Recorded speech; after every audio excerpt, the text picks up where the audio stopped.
Hello and welcome to this short presentation on SBR. My name is Tom Clendon and I have been teaching ACCA at this level for a generation. Let me talk to you about this examination that's coming up so soon. It's a traditional paper-based exam. The computer-based assessments are coming in later. This exam is 100%. You have to do every question. One of the reasons why some students fail is they don't attempt every part of the question. Don't fall into that trap. 50% is all you need to pass, but you've got to be marked out of 100. It's a 3-hour and 15-minute paper. You can get on with answering the questions straight away. You don't need to wait 15 minutes. This paper is a written paper. Yes, there will be some numbers on group accounts. Yes, there may be some numbers calculating a deferred tax, calculating a leasing right to use asset or something like that. But primarily, this is an explanatory paper, a discussion paper, an advisory paper where you are taking your technical knowledge and applying it in a situation using your judgment and expertise. And that is through the written paper. Let's talk about tips. Let's talk about the format of the exam. We know that question number 1 is going to be on group accounts, okay? And not the preparation of group accounts, but the occasional numbers, the goodwill, the foreign exchange difference. Very difficult to know exactly what he's going to choose. Cash flow hasn't come up for a whole year. Foreign currency came up recently twice on the trot. But maybe we need to look again just in the last few days about how we have a step acquisition or how we have a disposal where we change the status of the subsidiary. And I'll talk in a minute about that peculiar control-to-control transactions in a bit more detail, just to make sure you're up to speed on that. Ethics will come up. You need to know your 5 pillars. You need to be able to apply your 5 pillars. And again, in a moment, we'll look at some technical knowledge on that and some tips. Section B is about your accounting standards. And although you tend to study accounting standards in silos, in isolation, the way they're going to get examined is across the board. So again, I've got some technical tips and some examples to show you how that might play out. There will also be some themes running through the paper. A stakeholder perspective will be asked. So, if you're put in the shoes of a lender, think about cash flow. Think about how am I going to get repaid? Think about the value of the assets for security. You're not that interested in profit as a lender, Framework, massively important topic, massively hot tip. I've done some simple articles in PQ. There's one of my articles again on the ACCA website. I think there are 3 articles about the framework. You have got to have read them. Go and read them, if you haven't done so already, because they are a current issue. They are a current issue. Something on the framework will be there in the exam. So, question 1, what do I mean when I say control to control? This is a kind of tip. This is a hot issue. I'm talking about when you've got a subsidiary and you tinker with the percentage holding such that both before and after you have got control. So if you go from 80 to 90, you're buying out the NCI. If you go from 80 to 70, you're selling to the NCI. So it was a sub and it is still a sub. And there is therefore no change in goodwill. You calculate goodwill when you acquire control, you do an impairment review, and you derecognize on disposal of control. So this transaction will not affect goodwill at all. It's a transaction between the parent and the NCI. This is what you have to write. This is what you have to explain. This is a transaction between the parent and the NCI. So it's within the family, within the group. And because it's within the group, there is no group profit or loss that's being recognized. There's no one being transacted with outside.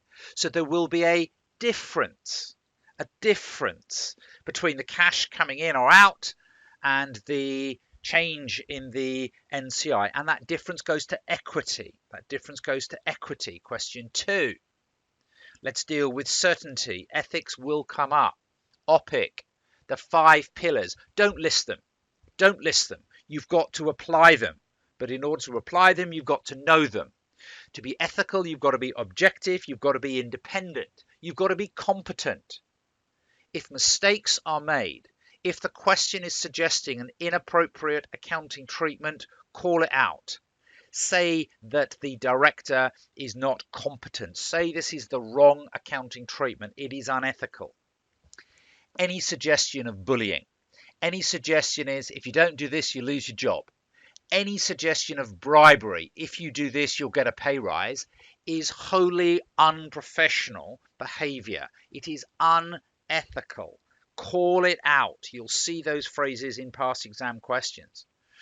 And honesty and integrity is essential to ethical behavior. We're using our judgment the whole time. We've got a principles-based accounting system. So it's dependent on accountants being honest and acting with integrity.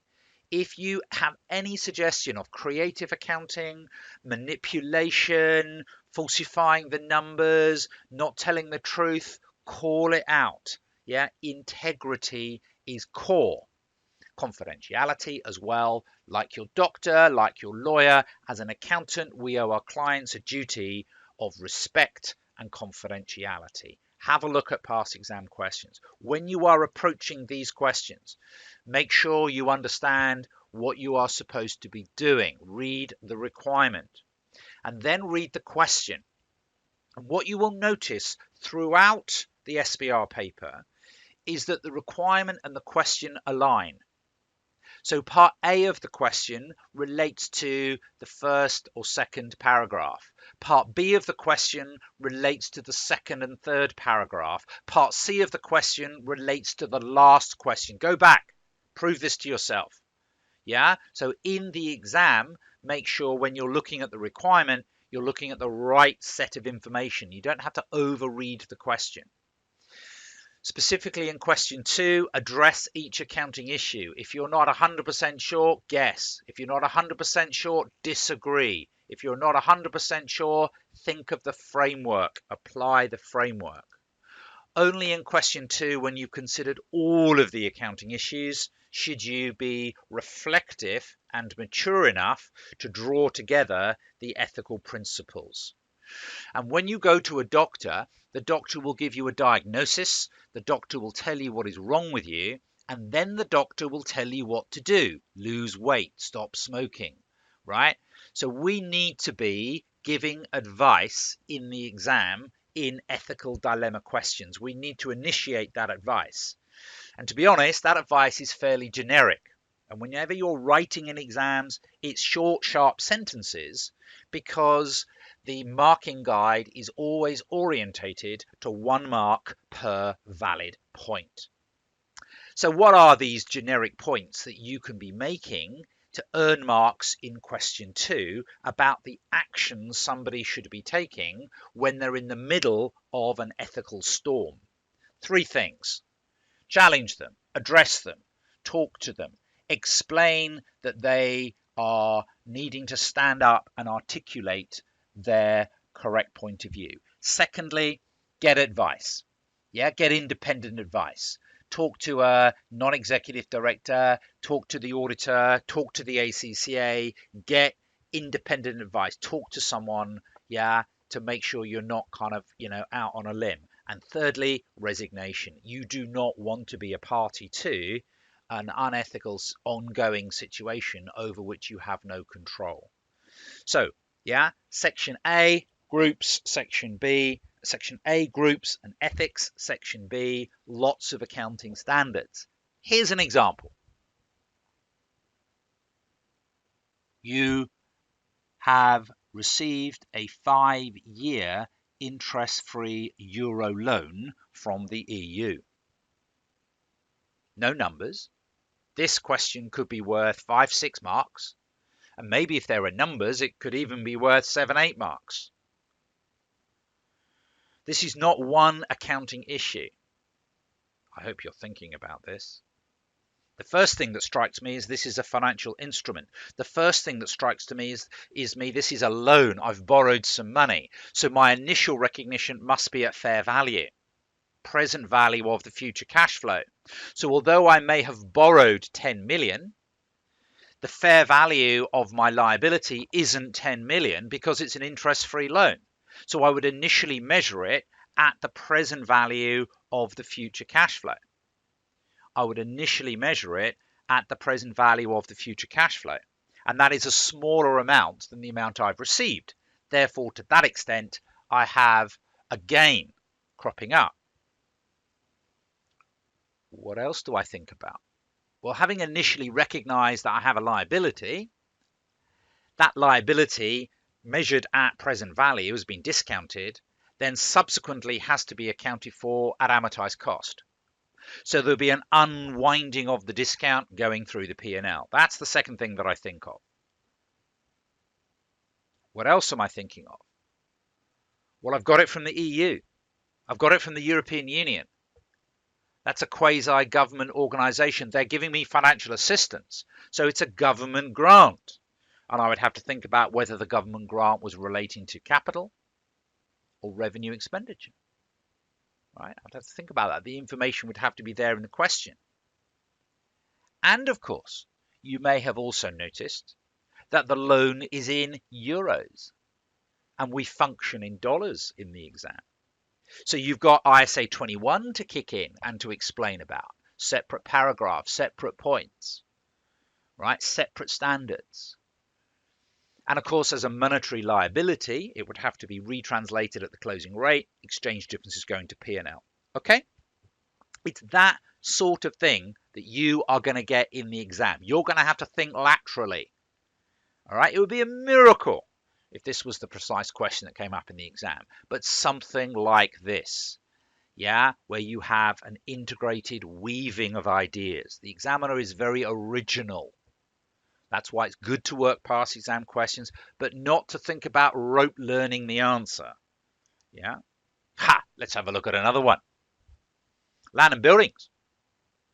What goes in your head when you think about land and buildings? I suppose the starting point is ISA 16, PPE, initial recognition at cost, depreciate the building element, blah-de-blah-de-blah-de-blah-de-blah. But what else could go through your mind? Is the asset damaged? So if there's a reference to fall in market values, if there's a reference to a fire, then I'm thinking ISA 36, impairment review, write the asset down to its recoverable amount if necessary. What if the asset has gone up in value? Well, what ISA 16 says is that you have an accounting choice, that you can choose to revalue the asset. That's a policy. And if you revalue the asset, basically gains and losses go to OCI, go to equity. And, you know, that could link back into the framework, couldn't it? Because the standard was built on nothing really, because at the time, the framework was silent on these issues. And we've now got a new framework which tells us that measurement issues should be settled around the most relevant treatment, the most faithful treatment. So, yeah, risen in value, ISA 16. Have we acquired the property for its investment potential? Is it being rented out? Is it idle? Is it not an operating asset? Are we holding it for its investment potential? In which case it's ISA 40. And whilst again you have the choice of measurement in ISA 40, this time there's no depreciation, and this time the gains would go to P&L as an investment property. So it's another thing to think about.